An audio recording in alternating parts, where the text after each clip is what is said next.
Bienvenidos a Todo se sabe, soy Alejandra Puente, voy a acompañarlos en el desarrollo de las noticias más importantes y de los temas más controversiales. El día de hoy se han hecho públicas varias situaciones preocupantes para la ciudadanía y también seguramente de interés a nivel de país, y todas tienen que ver con procedimientos judiciales y cómo se va a resolver esta situación en torno al indulto humanitario y gracia otorgada al expresidente Alberto Fujimori.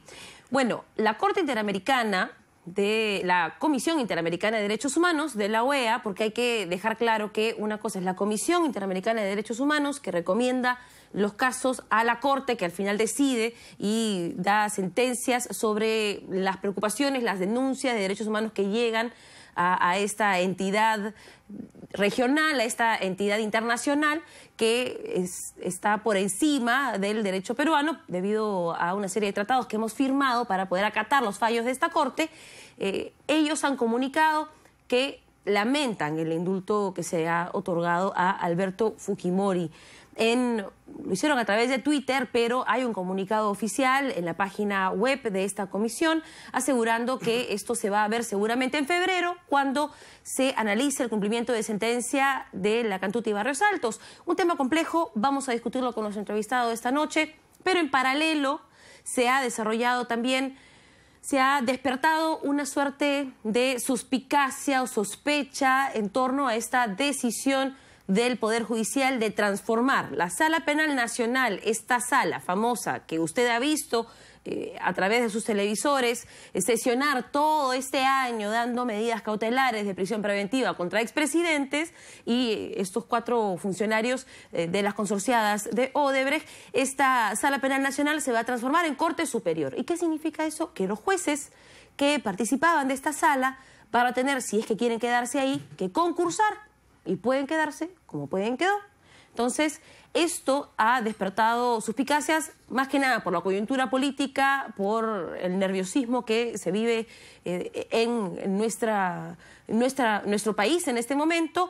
Y vamos a intentar tratar de entender qué es lo que está pasando y si esto es realmente tan sospechoso como se supone desde la opinión pública o se trata de un procedimiento normal. Escuchemos qué dijo el presidente del Poder Judicial, Duberlí Rodríguez, quien tuvo que además regresar a Lima de emergencia para poder dar una conferencia de prensa y atender esto porque se encontraba en Jauja, inaugurando una Corte Superior, y tuvo que regresar porque se dio cuenta que se le caía el kiosco y tenía que aclarar las decisiones que estaban tomando. Escuchemos. En ningún momento se le está quitando la confianza al doctor Carguancho, porque ya lo hubiéramos sacado de la Sala Penal Nacional si eso hubiera ocurrido. El doctor Consuelo Carguancho merece mi confianza y la confianza del Consejo Ejecutivo para que continúe en la Sala Penal Nacional. ¿De qué caso se lo está apartando si él no es propietario de ningún caso? Él solamente interviene cuando hay pedidos de la Fiscalía. Yo considero que es un juez respetuoso de la ley. Me niego a pensar que él va a entrar en una situación de rebeldía y de desacato a la ley. Nadie lo está marginando. Ellos, para ser nombrados, nunca postularon para Lima. Postularon para distintos lugares del Perú y ganaron ahí. Esa es su plaza de origen y esa es su titularidad. Si ellos quieren estar en Lima, pues que concursen. Claro, lo que dice Duberlí Rodríguez es que ellos están en una posición de invitados, que ellos no postularon estas plazas en el Poder Judicial. Los magistrados tienen que postular a sus juzgados y en este caso ellos han sido invitados. ¿Qué significa esto? Vamos a preguntárselo a nuestro invitado, Diego García Sayán, quien ha sido presidente de la Corte Interamericana de Derechos Humanos. ¿Cómo está? Buenas noches. Gracias, Alejandra. Parece que es la hora de los abogados. Esta semana hemos necesitado de la opinión de abogados para que nos puedan saber dónde estamos parados, para que nos puedan decir dónde estamos parados.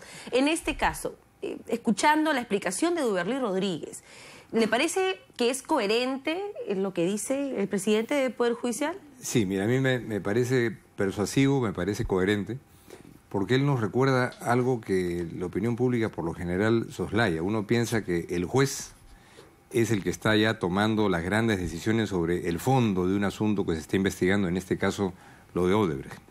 En nuestro actual sistema procesal penal, la sustancia de la investigación la conduce el fiscal.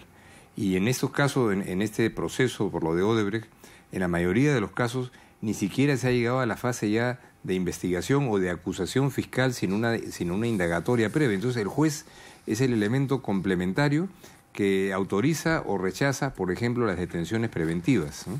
Y cuestiones que son, y por eso es que este tema creo ha generado tanta sensibilidad, son asuntos muy sensibles a la opinión pública. Hay que ver las encuestas, las encuestas dicen, bueno, la gente está de acuerdo con las prisiones preventivas, yo no estoy de acuerdo, yo creo que se está haciendo un abuso en el Perú de las detenciones preventivas, el 58% de las personas están bajo detención preventiva y son técnicamente inocentes, eso hay que manejarlo con cuidado. Pero naturalmente el rechazo a esta marea de corrupción es tan justificadamente enorme que, bueno, la figura del juez Concepción Carguancho ha levantado mucha imagen y la señal es un poco, si no está él, ¿qué va a pasar? Dijo el presidente de la Corte Suprema que sí, que él va a quedar todavía para que por lo menos unos 6 meses mientras se estructura el sistema de manera más definitiva. Pero no va a poder adquirir nuevos casos y esa es la situación de sospecha que se genera porque los casos que había estado viendo hasta el momento era por lavado de activos, que es el caso Toledo, casos de derechos humanos, otro tipo de delitos, y no específicamente corrupción, y los que se vienen sí serían por corrupción. Eso habría que irlo viendo, y también, por supuesto, un tema que genera suspicacias, en donde sí me sumo a la suspicacia, es la controversia en torno a la independencia o no del Consejo Nacional de la Magistratura, que es finalmente el que toma las decisiones. Expliquemos el proceso para que la gente entienda, porque uno escucha Sala Penal Nacional y piensa que es un juzgado cualquiera, pero no, es un juzgado especial. Así es. Es un juzgado que fue conformado hace 20 años y bueno, se quedó por costumbre, parece, pero que decidía estas medidas cautelares en estos temas: corrupción, derechos humanos y crimen organizado, entre los centrales. Ahora, ¿por qué si es que hace 20 años se encuentra conformada esta sala, recién ahora se le ocurre en esta coyuntura a Duberly Rodríguez ordenar la casa y convertirla en una corte superior y convocar a las plazas? Él dice que está obligado por la ley, por plazos establecidos por la ley, y en este caso ya no son jueces que ocupan provisionalmente una plaza en la sala, sino tienen que ser designados por concurso por el Consejo Nacional de la Magistratura. Entonces ahí yo sí creo que con toda la suspicacia que hay sobre si hay o no full independencia dentro del Consejo de la Magistratura, yo creo que la opinión pública tiene que prestarle atención a cómo se desarrollan esos procesos, que tendrían que ser con absoluta transparencia. Primero, que se publique los nombres de las personas que son candidatos con su currículum. No se quiere publicar los nombres de los que son candidatos. Eso es inaceptable. Se va a publicar los nombres de aquellos que hayan ganado, pero no se van a publicar los nombres de los candidatos. Un proceso de selección de jueces en una sociedad democrática no puede hacerse entre gallos y medianoche. Primero, tienen que conocerse quiénes son las personas que han postulado. Segundo, tienen que conocerse las hojas de vida, los currículums, para que la gente pueda también opinar. ¿Qué pasa si hay una serie de personas que postulan y que los ilustres componentes del Consejo de la Magistratura no saben que han tenido algunos negociados o algunos hechos oscuros, pero alguien en la opinión pública puede saberlo y puede notificarlo oportunamente?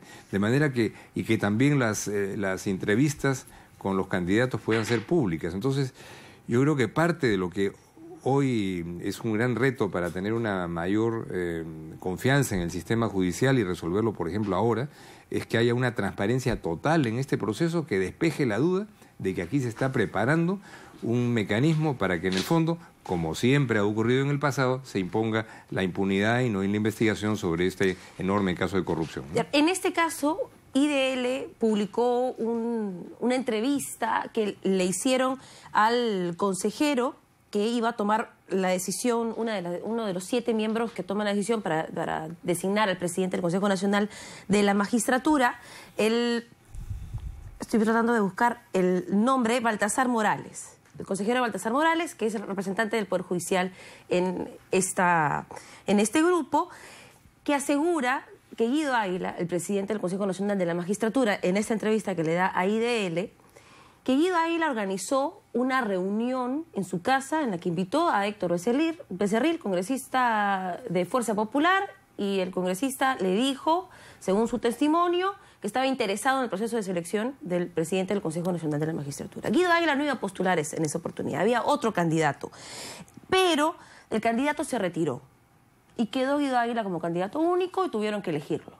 Entonces, digamos que ese testimonio no ha sido contradecido por... Es gravísimo, es gravísimo. O sea, si hay una injerencia política, cualquiera que sea la bandera política de quien la ejerce, eso es algo que vicia todo el proceso.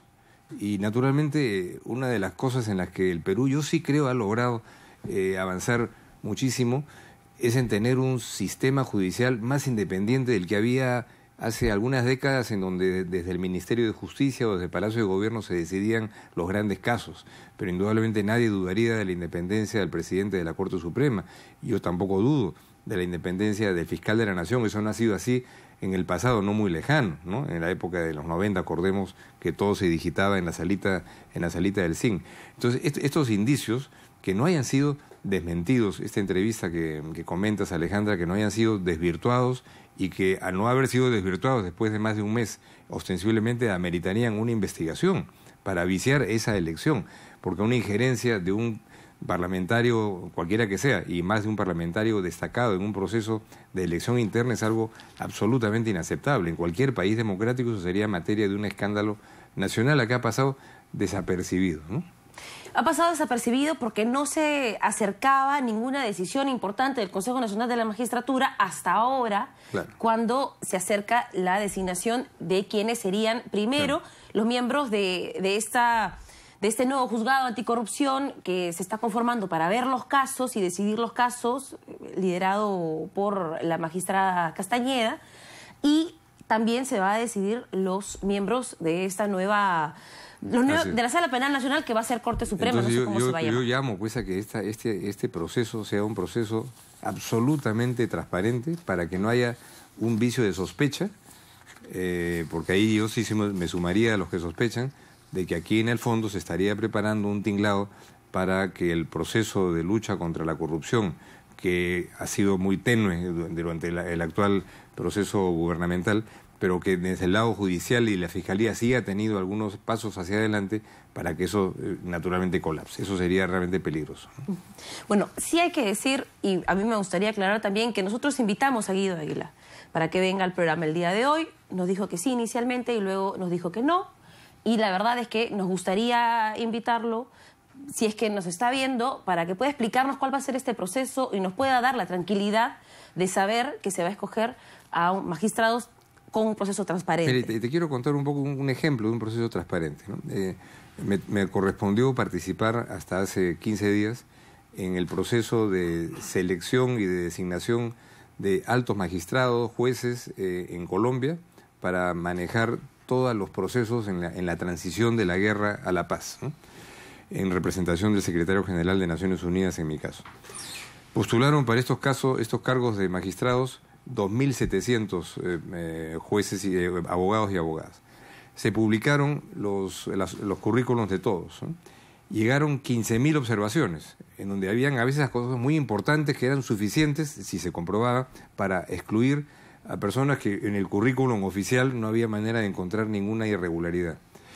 Se desarrollaron las entrevistas públicas, se pasaron por televisión, y luego finalmente se hicieron las designaciones, y probablemente haya quienes en la opinión pública no les gusta uno u otro, pero nadie pudo objetar que hubo una transparencia total y que se hizo con rigor, y que las personas que fueron designadas tal vez no eran de mi gusto, pero eran personas calificadas. Entonces yo creo que eso en el Perú sería algo, en lugar de que esté una mayoría congresal pensando cómo afectar la independencia de la Fiscalía o cómo destituir a 4 magistrados del Tribunal Constitucional, en el contexto ahora de que se habla de reconciliación nacional. De eso es lo que hay que hablar, de los asuntos democráticos fundamentales que se ponen de lado en función de un cálculo. A ver, yo saco a este para poner a este otro, yo saco a 4 del Tribunal Constitucional, yo Congreso, porque yo voy a poner a los otros 4, y al final es el Tribunal Constitucional el que va a decidir si la ley que yo doy es constitucional o no. Ese es un juego del que Perú, yo pensé que ya había salido, Alejandra, pero por lo visto hay quienes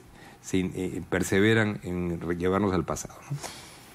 Hay también un cuestionamiento por parte de los familiares de las víctimas y muchas organizaciones por los derechos humanos y gente de la sociedad civil que está marchando el día de hoy en las calles hacia este indulto humanitario y gracia presidencial otorgada al presidente Alberto Fujimori, al expresidente Alberto Fujimori, y hoy día la Comisión Interamericana de Derechos Humanos se ha pronunciado al respecto. ¿Usted qué opina de ese pronunciamiento de la Comisión Interamericana?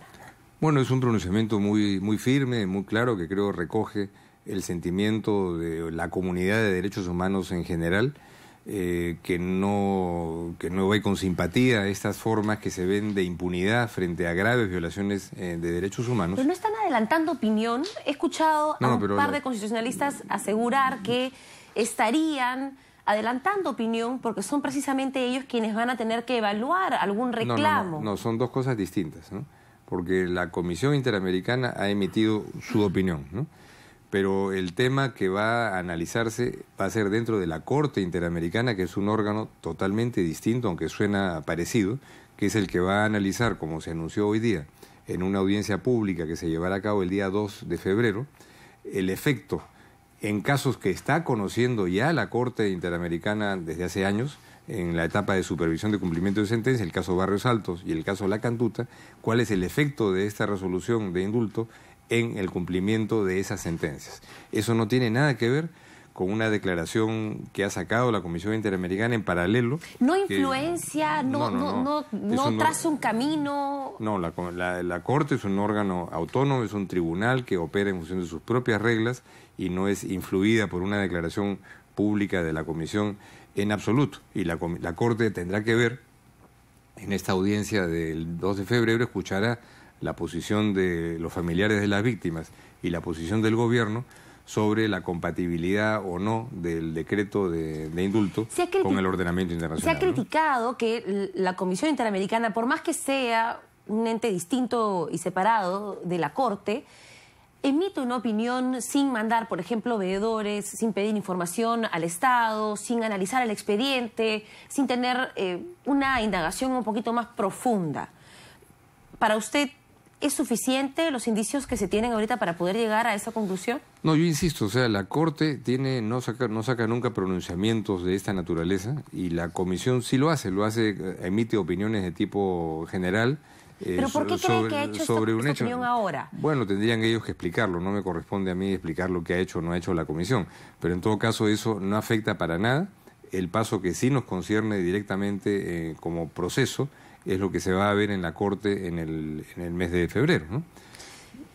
¿Cuál sería para usted una salida que podría llevar a la reconciliación con esta decisión de indulto humanitario que ha tomado el presidente Pedro Pablo Kuczynski? Mira, yo retrocedería un poquito en el tiempo, ¿no?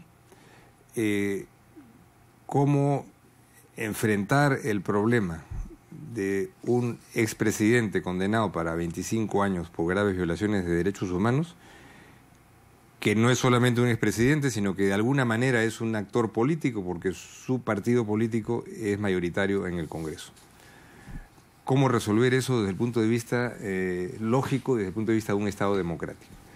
Yo hubiera hecho exactamente algo distinto de lo que se ha hecho ahora, creo que con precipitación, torpeza y violación del Estado de Derecho por razones que puedo explicar después en detalle. Primero, si es que el señor Fujimori tiene un problema de salud, ¿no? Yo no voy a discutir si lo tiene o no lo tiene. Yo no soy un médico, ni mucho menos un especialista. ¿Por qué no? Si es que esta es una certeza que tiene el gobierno y que tienen los simpatizantes de Alberto Fujimori, designar una comisión, una junta médica absolutamente indiscutible, intachable, inmejorable, que pueda ser un señor que haya sido señora, que haya sido director de la Organización Mundial de la Salud, otro de la Organización Panamericana de la Salud, o un oncólogo respetado del Perú, para que el dictamen y la evaluación que ellos saquen no merezca discusión alguna. Punto uno. Segundo, tener en cuenta que lo que estamos viendo, en nombre de la reconciliación, se ha armado una tremenda confusión y ir exactamente lo contrario de una reconciliación de una sociedad a la que se ha empujado en la última semana desde el gobierno a la polarización. ¿No hubiera sido mucho más lógico que si ese dictamen médico apuntaba a una evaluación de una persona que tiene 79 años y que está en un estado delicado, puede ser, puede no ser, que en ese proceso se le induzca a este señor que ha sido condenado no por robar 10 gallinas, ¿no?, sino por crímenes, por corrupción grave, a expresarle al país, a expresarle a la sociedad su perdón, no por haber defraudado a unos cuantos ciudadanos, cosa que haría cualquier presidente, sino por estos hechos graves y un llamado a que en el Perú nadie en el futuro pueda permitir o tolerar algo así. Yo creo, Alejandra, no podemos volver al pasado, ese es el gran problema. Es que hago esta digresión porque es una digresión que sé que se le ha hecho llegar en su momento al presidente de la República como opciones para que pensara en un camino democrático, en un camino que promoviera... ¿Quién se las hizo llegar al presidente de la Gente que conversó con él, no puedo comentar en este momento eso, pero fueron cuestiones que podrían haber abierto un camino, no sé si perfecto, no sé si indiscutible, pero... ¿Y el presidente de la República rechazó esas opciones de plano o simplemente no las consideró? No sé los detalles, pero simplemente después vino lo que sabemos, vino el intento de vacancia, en donde el grueso de la sociedad peruana estuvo en contra de esa vacancia express, porque eso no era lógico que un presidente pueda ser destituido de esa manera, aunque quedan pendientes puntos que deben de ser aclarados, por supuesto.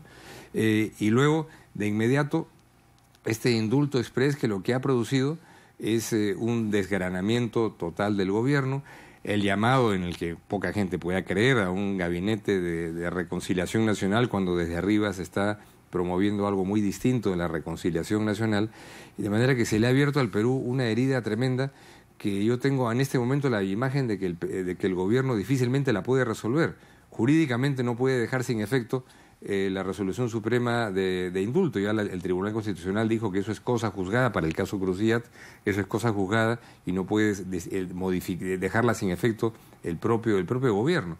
Pero podría replantearse las cosas. Es muy tarde ya para hablar con los familiares, se pudo haber hablado con los familiares antes, pensar en un programa de reparaciones y no sacar de la manga un decreto hablando de 30 millones como si lo que los familiares estuvieran esperando simplemente es unos cuantos centavos. Entonces, la gran pregunta es ahora en si se ha abierto o no un camino de polarización sin salida, y si no vienen otras preguntas que tendrán que ser respondidas sobre la viabilidad y continuidad del presidente Kuczynski, ¿no? Tenía fundamentos para decir que se había violado los fundamentos jurídicos al otorgar esta gracia presidencial al expresidente Alberto Fujimori. ¿Cuáles son esos argumentos brevemente para considerarlos?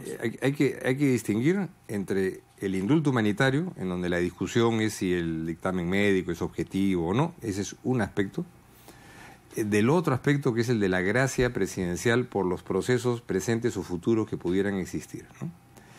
Que es la segunda parte de esta resolución suprema, que curiosamente en los 25 párrafos considerativos no tiene ni uno que sustente por qué se establece la gracia presidencial, no hay nada. Y la gracia presidencial está referida así en la Constitución, en el artículo 118, que establece un requisito porque el sentido de la gracia presidencial es cortar un proceso, no indultar a un condenado, cuando este proceso se ha prolongado indebidamente, el doble del tiempo que demora la instrucción, ¿no? Entonces, en este caso, el proceso por Pativilca, que es el que está en la raíz de esta gracia presidencial para cortar ese proceso, no puede haberse prolongado indefinidamente en lo que respecta a la instrucción a Fujimori porque recién se inició este año. Y esto es un proceso... Tiene 10 meses, pero hay juristas que dicen... Un proceso complejo que tiene que por lo menos un plazo de 24 meses según la mayoría de procesalistas penales que he consultado. Entonces, yo no soy un el doble sería 48. No, es matemática, o el doble sería 24. El doble sería 24. Pero en cualquier caso, una cifra muy distinta, porque la racionalidad de esto no es que el presidente, como Luis XIV, pueda decir yo corto este proceso, no, sino ya se prolongó indefinidamente y esto ya genera un sufrimiento. ¿Y ese es el fundamento que se va a llevar a la Corte Interamericana de Derechos Humanos? Yo no sé cuál es el fundamento que se va a llevar a la Corte Interamericana, pero yo entiendo que lo que va a plantearse en la Corte, por lo que ha salido hoy día en la resolución que se ha publicado, va a ser el tema del indulto. Porque el asunto referido a la gracia presidencial es un asunto que perfectamente pueden resolverlo los jueces nacionales. Es decir, cuando... ¿Dónde? ¿Cómo? Acá, la sala o el juez que esté a cargo del caso Pativilca, cuando... ¿Puede ignorar esta gracia y continuar? No, puede ignorar, no, puede declararla como correspondería inaplicable porque es inconstitucional. De acuerdo al sistema constitucional peruano y de la mayoría de países latinoamericanos, los jueces pueden no aplicar normas, incluso con rango de ley, que sean consideradas inconstitucionales. Y en este caso, en lo que aparenta ser una inconstitucionalidad evidente, es lógico, sería lógico, que los jueces encargados de la investigación del caso Patibil, que en lo que respecta, no digo que haya culpabilidad ni responsabilidad penal del señor Fujimori, él es inocente mientras no se demuestre lo contrario. Pero se le puede continuar procesando, o sea, se puede continuar con el juicio, porque está a punto de abrirse. Y yo creo que eso no dependerá de la Corte Interamericana, sino de lo que hagan los jueces nacionales, que dirán esto es constitucional o no es constitucional. ¿Y se le podría volver a sentenciar? No se le ha sentenciado todavía, ni siquiera la investigación, el proceso está empezando. Claro, se le podría sentenciar por este nuevo caso, si es que, digamos, los jueces deciden continuar con el proceso. Si es que los jueces declaran que es inaplicable la parte de la resolución referida al derecho de gracia, naturalmente el proceso continuaría, y no es que lo van a sentenciar. Si tiene buenos abogados y tiene la razón, de pronto es declarado inocente y no pasa nada. Pero si se declara culpable... Bueno, pues no hay que matar. En el caso de la Corte Interamericana de Derechos Humanos, se van a referir al indulto. ¿Qué decisión pueden tomar en torno al indulto que el Estado peruano estaría obligado a acatar? Mira, yo tendría la misma pregunta que tú. No tengo la menor idea qué cosa es lo que la Corte pueda resolver, porque la jurisprudencia que la Corte ha dictado sostenidamente ha sido más sobre temas de amnistías, ¿no? Porque no se le ha... Eso es lo que se dice, que no hay antecedente jurídico que pueda respaldar que se revierta el indulto. Las herramientas jurídicas existen, pero un tribunal las utiliza cuando se le presenta un caso. Un tribunal no busca los casos. Un tribunal funciona únicamente por lo que le llega. Y a la Corte no le ha llegado, en su historia, un caso referido a indultos, ¿no? Entonces, en este caso, si bien no es un caso, sino es un aspecto que tiene que ver con la ejecución del cumplimiento de una sentencia, la Corte tendrá que analizar el caso y decidir. Yo no tengo una bola de cristal para adivinarlo, pero evidentemente hay que mirar la secuencia de la jurisprudencia de la Corte durante 30 años. Ha sido una jurisprudencia que no ha simpatizado con medidas como amnistías y perdones que evitan la responsabilidad penal de los responsables de graves violaciones de derechos humanos. Pero ¿cómo se puede aplicar una decisión contraria al indulto humanitario si es que esta es una potestad del presidente de la República? Digamos que puede gustarnos o no que el presidente tenga esta capacidad absoluta de decidir a quién le condena, claro, pero los tiempos de la condona la pena o no, pero digamos que es su facultad. Entonces, muchas de las críticas y los comentarios que he escuchado por parte de algunos abogados es que, primero, como no existe un antecedente dentro de la Corte Interamericana, difícilmente podrían aplicar una decisión ordenando que se revierta un indulto, y además aseguran que estaría interfiriendo con esta potestad y este derecho del presidente de la República.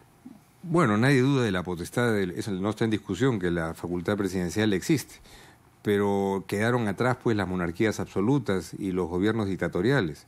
Esa facultad se ejerce dentro del marco de la Constitución y de la ley. Hace no muchos años, cuando se dicta una resolución de indulto para el señor Crucillat, eso lo dejó sin efecto el Tribunal Constitucional.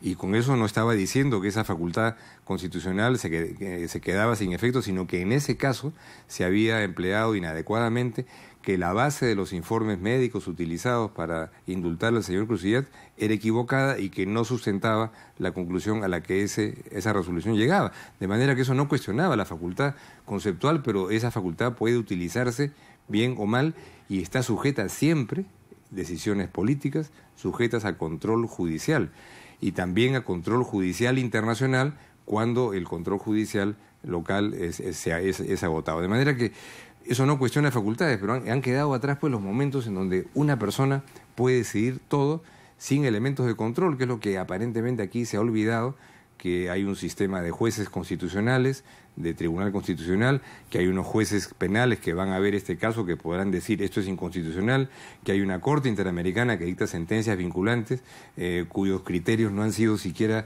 analizados para dictar una resolución mejor formulada de la que se ha dictado. Pues esa es una resolución que es ostensiblemente hecha a la carrera. Se han olvidado de sustentar...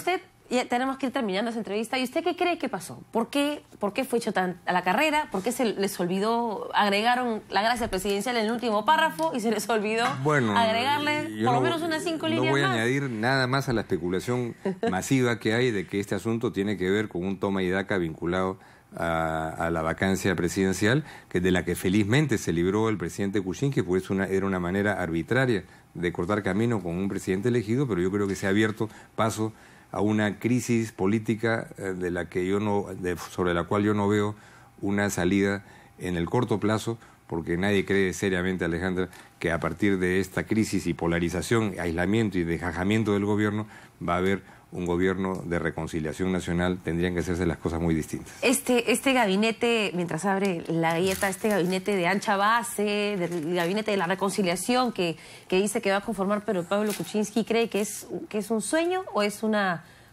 posibilidad real?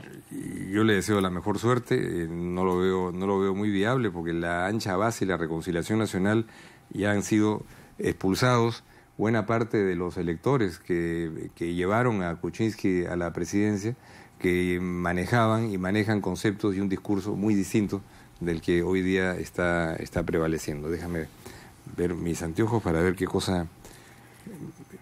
Conforme se vacía el bolsillo, el corazón se va llenando. Qué buena noticia. qué buena noticia. Bueno, sus bolsillos están vacíos, pero su corazón está lleno. Así podríamos es, lo importante, y lleno a nivel personal y lleno a nivel de la esperanza que finalmente tengo que los accidentes, los percances y los baches por los que pasa una sociedad, en este momento pasa el Perú, los vamos a superar como los hemos logrado hacer muchísimas veces en el pasado. Gracias por esta entrevista. Muchas gracias a ti, Alejandra.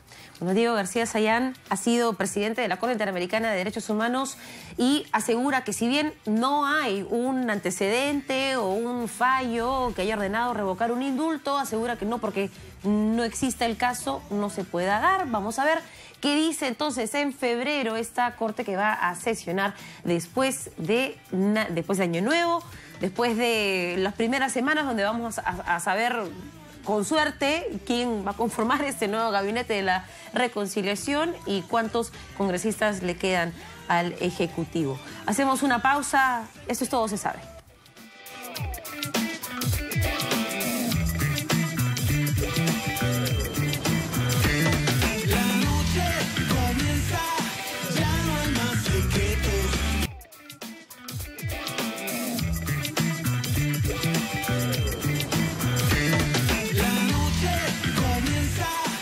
Bienvenidos de regreso a Todo se sabe.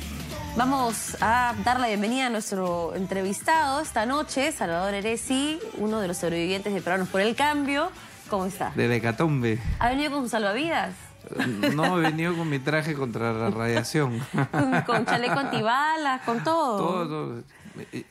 Lo único que nos puede ya derribar es la kriptonita, ya a estas alturas del partido. No lo sé, hay algunos que dicen que con un soplido, pero vamos a ver, usted seguramente nos tiene todas las calientitas. PPK, hemos hombre Trejo, ¿eh? Yo lo conozco a PPK.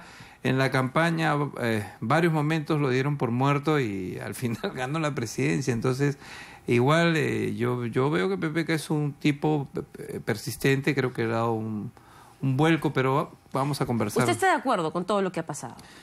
Yo creo que primero hay que hacer una lectura autocrítica respecto al gobierno. Las encuestas nos ponían 0,6 en este año y medio. Y lo que ha significado toda esta alianza con el antifujimorismo, creo que da como consecuencia los resultados que hemos vivido, que estamos viviendo como gobierno. Entonces, lo que el presidente planteó en su discurso cuando dijo primero pidió perdón, pidió disculpas por sus errores y que va a hacer un cambio radical en su gobierno, y bueno, yo considero que lo está cumpliendo porque ha planteado un indulto del cual él ya venía hablando más o menos un año. La última vez que habló del indulto fue en noviembre en Argentina, así que no es algo que haya cogido de sorpresa y que salió debajo de la mesa, ¿no? Pero entonces, ¿cuál es el escenario? ¿Qué es lo que están queriendo? El escenario es, a mi entender, es plantear desde el Centro Democrático una propuesta de ancha base de gobierno. ¿Qué significa ancha base? Porque si ya alienaron... Las fuerzas democráticas que creen en la Constitución, la izquierda está planteando cosas vamos a movilizar a la calle para pedir la renuncia o para la vacancia o qué sé yo. Entonces, estamos hablando de alterar el orden constitucional, no creen en esta Constitución. Entonces, yo creo que lo que se trata es construir, sin esa izquierda, una propuesta democrática. Que los que querían vacar a PPK eran los de Fuerza Popular, que Frente Amplio había presentado la moción. Bueno, fue una ayudadita, pero quien quería hacerlo. Entonces, ¿qué pasa? Cuando Frente Amplio quiere vacar al presidente es alterar el orden constitucional, pero cuando Fuerza Popular lo quiere hacer... Pero ese fue nuestro principal argumento durante la vacancia. Pero ahora están aliando con quienes quisieron alterarles. Que no se respetó el principio. No hay ninguna alianza con el fujimorismo.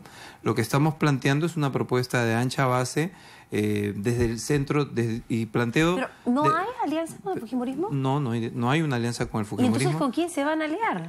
Nosotros lo que entendemos es que hay una democracia que implica, permíteme desarrollar la idea, desde el Centro Democrático la convocatoria a un gabinete de ancha base que tenga una representación con la sociedad, no necesariamente pase inclusive por el tema de los partidos políticos, que probablemente puedan estar para algunos partidos políticos en el nuevo gabinete. ¿Pero eso qué significa? ¿Qué nombres están en esta? Para saber qué es ancha base, para saber...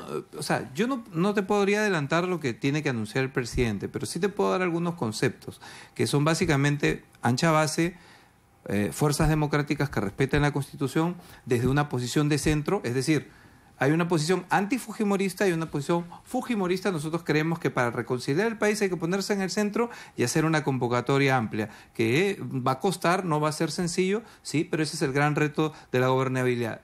Este año y medio hay que ser autocríticos, hemos fracasado con lo que hemos venido trabajando. Entonces creo que hay que cambiar y el presidente ha dicho voy a cambiar y está cambiando. Entonces desde esa óptica y desde ese centro democrático que vuelvo a repetir es importante para buscar pesos, contrapesos, equilibrios, no extremismos, no caer en la callecracia, sino en lo que es la verdadera democracia, que implica escuchar al ciudadano de a pie, el ciudadano que está en su casa, que es la mayoría y no es necesariamente el que marcha. 10.000 personas en una marcha no reflejan... también es un ciudadano, no le puede quitar la ciudadanía a esas personas que marchan. No. Escucharlos a ellos no es escuchar también al ciudadano. Tienen todo el derecho de protestar, estamos en una democracia. La izquierda, porque es quien ha estado en esta organización, lo he leído además en el Facebook de mi querido amigo Gustavo Guerra García, ayer han estado en la CGTP, con el SUTEP, con todos los partidos de izquierda, por fin juntos, el Frente Amplio, Fuerza Social, han salido. Entonces, esto es... Bueno, quien ha organizado esta marcha oficialmente son los familiares de las víctimas de Los Altos y La Cantuta, quienes han convocado. Pero se han articulado... La convocatoria es de ellos. Se han articulado, hay un sesgo, digamos, yo soy muy respetuoso de las víctimas, creo que el gobierno tiene necesariamente... Pero ¿está de acuerdo el con presidente... cómo se llevó a cabo el indulto? ¿Usted está contentísimo con este procedimiento, con que se haya anunciado el 24 de diciembre? ¿A usted le gusta cómo se han desarrollado las cosas? A ver, me parece que el presidente lo viene planteando hace bastante tiempo y el indulto salió el 24 de diciembre, que es naturalmente la fecha en la que generalmente todos los años el presidente de la República da sus indultos humanitarios. ¿Usted sabía de esa decisión? Además, todos los congresistas sabíamos, ya desde que se designó a Mercedes Arauz, el presidente nos manifestó a todos los congresistas, por eso yo discrepo con las renuncias de mis colegas y amigos, además, que se han retirado de la bancada, porque ellos ya sabían que el presidente tenía dentro de sus planes el plantear el indulto al presidente Fujimori por tema de salud, por el tema del indulto humanitario, por tema de salud. Ahora, yo estaba escuchando a Diego, con quien tú has visto, tengo una muy magnífica relación con Diego García. Todos tienen una magnífica relación. Y creo aquí se pelean en cámara, pero cuando termina el programa, todos se dan la mano y se abrazan. Es importante para la democracia ser adversarios y no enemigos.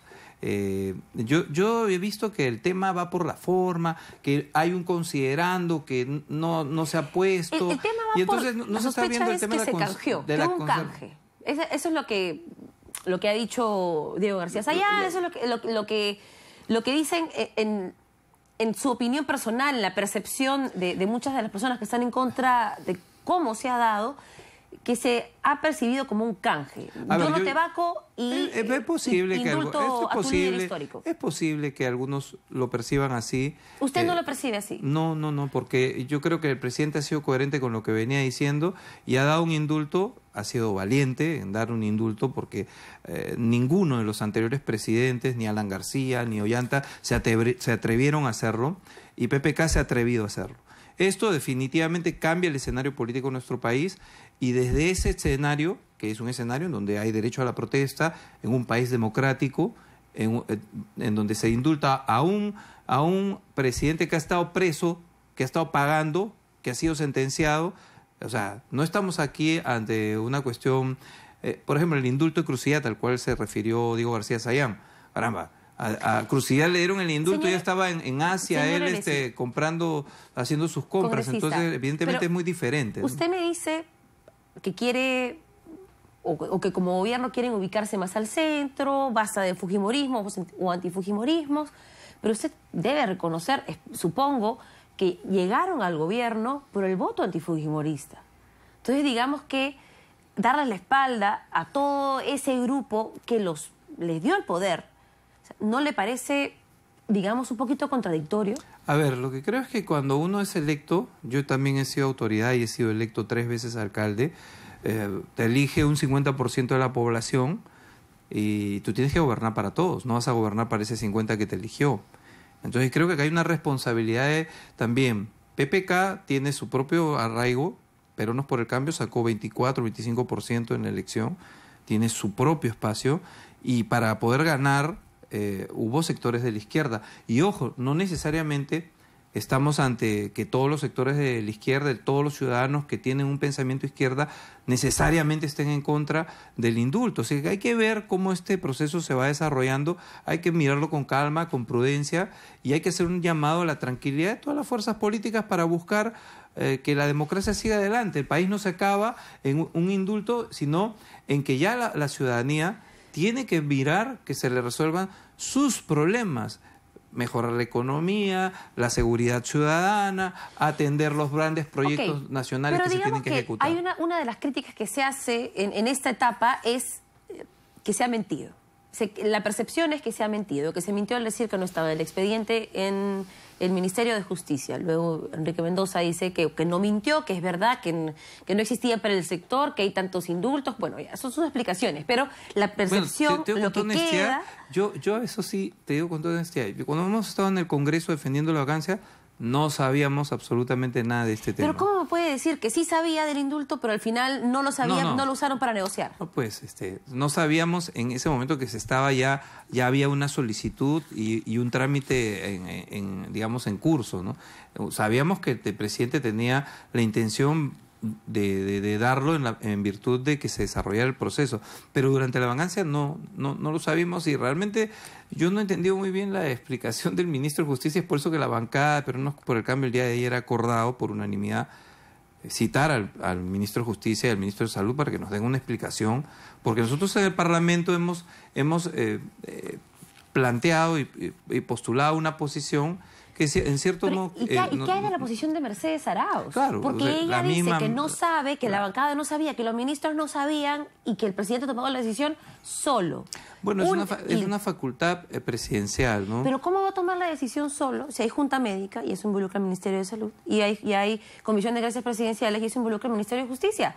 Por lo menos esos ministros tendrían que haber estado enterados porque llegó a su mes de parte. Sí, no, y además te digo una cosa, ¿no? Es de supuesto negado, tú dices, ¿no?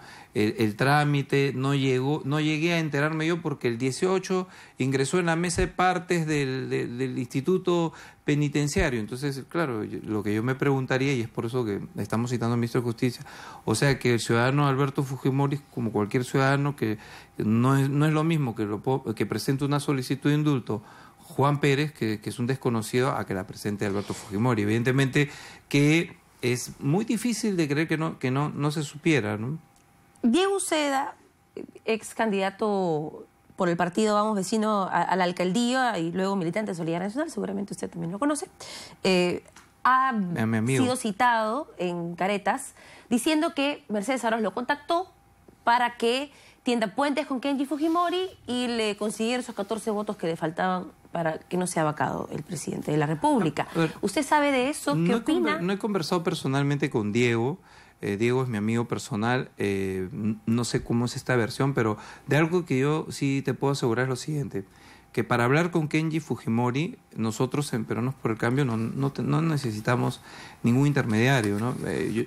Kenji está a 2 metros de nuestros escaños y podemos caminar y hablar directamente con él. Y Meche, que ha estado en el Congreso, lo conoce a Kenji perfectamente y también Kenji tiene su teléfono y sabe cómo contactarlo directamente. O sea que no creo, y lo digo con todo respeto y cariño a mi amigo Diego Ucea, no creo que Meche... Porque él dice que ella se le ha acercado, entonces es como, no sé. Te lo digo en mi caso personal, y hoy día lo conversaba con Meche. Meche me decía, yo no necesito un intermediario para hablar con Kenji, o sea, porque nos conocemos en el Congreso, como tampoco con Marisa Glave o con Marco Arana del Frente Amplio.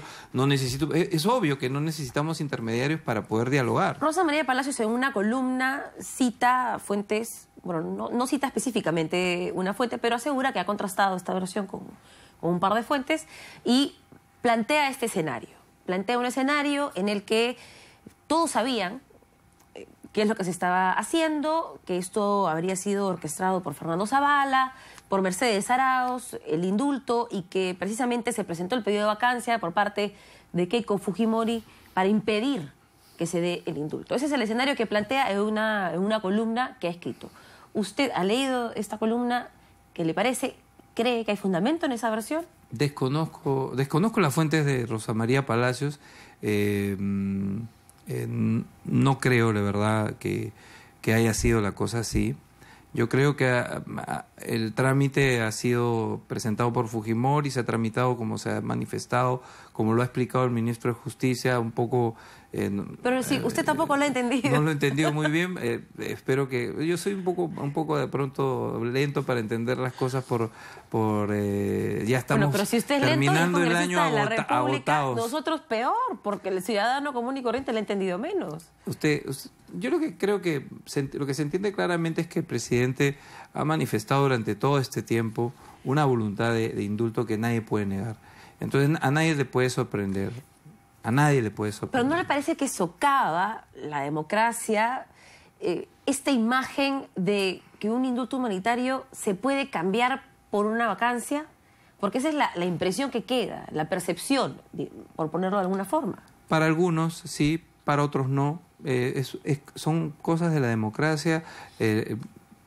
Supuesto negado que se hubiera dado son acuerdos políticos que se dan dentro del marco de una democracia entre fuerzas democráticas en un Congreso para que el presidente no lo vaquen. O sea, y además dentro del marco de una posición que el presidente ha venido planteando. O sea, no nos tenemos por qué asustar cuando las fuerzas políticas toman acuerdos en el Parlamento. ¿No le parece preocupante si es que cree en la versión que ha dado la presidenta del Consejo de Ministros, Mercedes Arauz, si es que cree... Por supuesto que creo la versión de Mercedes. Yo sí creo que Meche no sabía. Perfecto. Pero ¿no le parece preocupante que la Premier, quien lidera el equipo técnico del gobierno, el brazo ejecutor del Estado, no sepa de esta, no tenga la suficiente comunicación después de ir todos los días durante una semana a la casa, poco más y dormía en la casa de PPK? Sí, claro, pero... Y no sabía... Yo lo que entiendo es lo siguiente.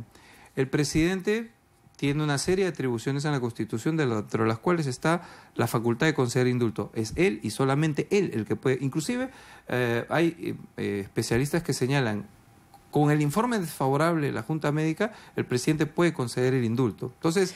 Pero ¿cómo no pensar que es calculado? Entonces, permíteme contestar. Entonces, el presidente puede un tema que es de su absoluta facultad no compartirlo con ninguno de sus ministros y trabajarlo con los funcionarios que él considere conveniente. Si es tan natural que sea una facultad del presidente, que sea un indulto humanitario, ¿por qué no se publicó al día siguiente en el Diario Oficial Peruano como todo?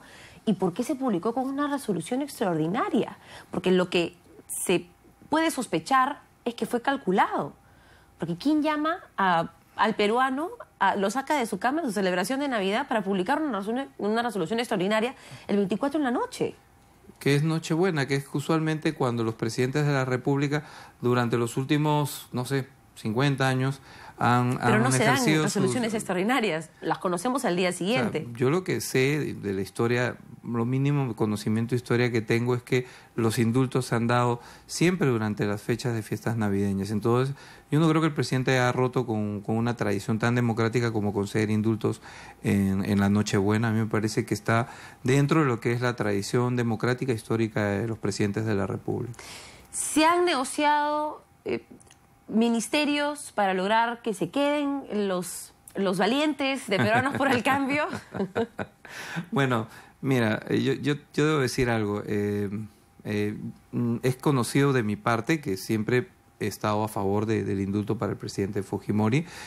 Creo que se abre una gran oportunidad para el país. Creo que esta situación de dificultad se puede convertir en una gran oportunidad para convertir nuestro país en un escenario de centro democrático, con fuerzas democráticas, gobernando en conjunto para resolver los problemas de la gente. La gente no quiere, la mayoría de los ciudadanos no quieren marchas en las calles, calles tomadas. La mayoría de los ciudadanos quiere que sus problemas se resuelvan. Y lo que importa en este momento es darle gobernabilidad con eficiencia al gobierno. Este año y medio, con nuestros aliados, que ahora han roto con el presidente, nos ha ido mal. Y hemos sacado 0,6. Lo que estamos haciendo es bueno, vamos a hacer un cambio. ¿Y cree que con Fuerza Popular la vida es mejor? No estamos haciendo una alianza con Fuerza Popular. Lo que estamos haciendo es plantear un espacio desde el centro para convocar a todas las fuerzas democráticas. Y esa es una tarea. No es ¿Pero quién? No es un, tú a me mí me da yo mucha no puedo, curiosidad saber quién, porque Fuerza Popular es pues 70 congresistas. Paciencia, el presidente está haciendo su trabajo y ya lo ha manifestado además a través de su cuenta de Twitter. Estamos trabajando en el gabinete de la reconciliación. Yo considero y planteo entonces, ¿cómo va que a ser debe un gabinete de reconciliación sin Fuerza Popular? Porque entonces ahí sí habrían perdido a quienes los han apoyado en su visión la izquierda, y también estarían perdiendo Fuerza Popular, porque ¿reconciliación con quién? ¿Con él solo? Bueno, es tu análisis, yo lo respeto. No, te pregunto. Bueno, si me preguntas a mí, yo te vuelvo a responder. Yo creo que hay una gran oportunidad, que esta dificultad se convierta en una gran oportunidad para construir una propuesta de centro democrático, de convocatoria amplia de fuerzas democráticas, de personalidades en el gabinete que tengan una representatividad frente al ciudadano de a pie, porque los partidos políticos no necesariamente representan al ciudadano a pie. La mayoría de los ciudadanos no creen en los partidos políticos, quieren que se vayan todos, y ante ese clamor, en estos 3 años y medio, tenemos que hacer el esfuerzo de recuperar terreno y darle un buen gobierno a la ciudadanía. Hoy propuso, o dejó entrever la posibilidad de que un congresista de Fuerza Popular integre este gabinete de reconciliación, como ha expresado el presidente de la República. ¿En quién pensaba? Porque se dijo Francesco Petrosi y parece que le quemó la película. Yo no puedo decir quién, pero el acercamiento ha sido directamente conmigo, entonces no es falso. No es ¿Fue él? No puedo decir quién, porque sería no sería elegante de mi parte, pero creo que en la hora actual hay que mirar con optimismo el hecho de que peruanos de todas las fuerzas políticas, cualquiera que fueran, deseen participar en un gobierno de unidad nacional. A mí me parece que es muy saludable. Más allá de que Fuerza Popular quiera o no, creo que el hecho de que hay... ¿A usted sí le gustaría? ¿Le parecería bien que Fuerza Popular integre el gabinete? La persona que se comunicó conmigo, porque no fue directamente el congresista, sino a través de interpósita de otra persona cercana, entiendo yo, me parece que es una personalidad que podía dar la talla en el sector en el que él, podía dar la talla en el trabajo, en el sector que él pretendía, entre comillas, porque es una información que ya después del desmentido de Fuerza Popular es una información que estamos hablando de un supuesto ya negado, ¿no? Pero se lo comentó a Mercedes Arauz esta posibilidad. Sí, se lo comenté y bueno, parece que la respuesta a nivel de medios de comunicación es negativa por parte de Fuerza Popular, pero el presidente y la primera ministra están trabajando silenciosamente y ya se sabrán las novedades en su oportunidad. Puede ser que sea mañana, puede ser que después de Año Nuevo ya tengamos un nuevo gabinete. Bueno, también puede ser que y haya... empecemos la reconciliación. También puede ser que haya, no sé, no quiero pensar mal, pero como últimamente uno piensa mal y es cierta, hay que preguntar igual. Dice que después de las peleas más ardorosas, las reconciliaciones son las más bonitas, ¿no? Pero tiene que haber disposición para reconciliarse, Bueno, porque a veces hay rupturas. Habrá y... que enamorar, habrá que hacer. ¿Y a quién quieren enamorar? Esa es la pregunta. Habrá que ver el escenario, pues, como en todo enamoramiento. Le pongo un escenario y usted me dice si estoy imaginando cosas. ¿Soltó la posibilidad de que sea el congresista Francesco Petrosi para precisamente quemar la película a esa posibilidad o no? Yo no he dicho que ha sido Francesco Petrosi. Pero ha dicho un congresista que canta, que es musical. No, que es no musical. Ningún momento. Que es musical, dijo que era musical. Tampoco. Que estaba vinculado al arte. A la cultura y al arte. Yeah. ¿Y quién más? Hay muchos que podrían. ¿Muchos vinculados a la cultura y al arte? Yo pensaba que todos eran abogados. Hay unos que he visto en el Congreso tocando la flauta cuando Perú iba a ir al Mundial. No sé, yo he visto allá a mi amigo congresista... Johnny Lescano, pero Johnny él Lescano, no creo que acepte. Ayer dijo que estaba muy además tiene que mejorar sus clases para tocar mejor el instrumento. Sí, pero Johnny Lescano no creo que sea. No creo. Claro que no, Johnny. A ver, pero bueno, ya vamos a ver. Capaz otro día viene con más datos de adentro para ver... Seguro. Acá te doy la primicia. A ver, ¿qué dice? No es malo sentir dudas. Medítalas y no las evadas. Así que... ¿De quién duda? ¿O de qué duda? Bueno, ha sido un momento de dificultad para la gente peruanos por el cambio, para nosotros como congresistas. Y por supuesto que hemos mantenido nuestra fe. Hemos meditado la situación y no hemos evadido la responsabilidad que nos corresponde asumir. No hemos renunciado a la voluntad popular que nos eligió como congresistas de Peruanos por el Cambio. Por eso yo sí he hablado con mucho respeto a Gino, a Alberto y a Vicente que se han ido.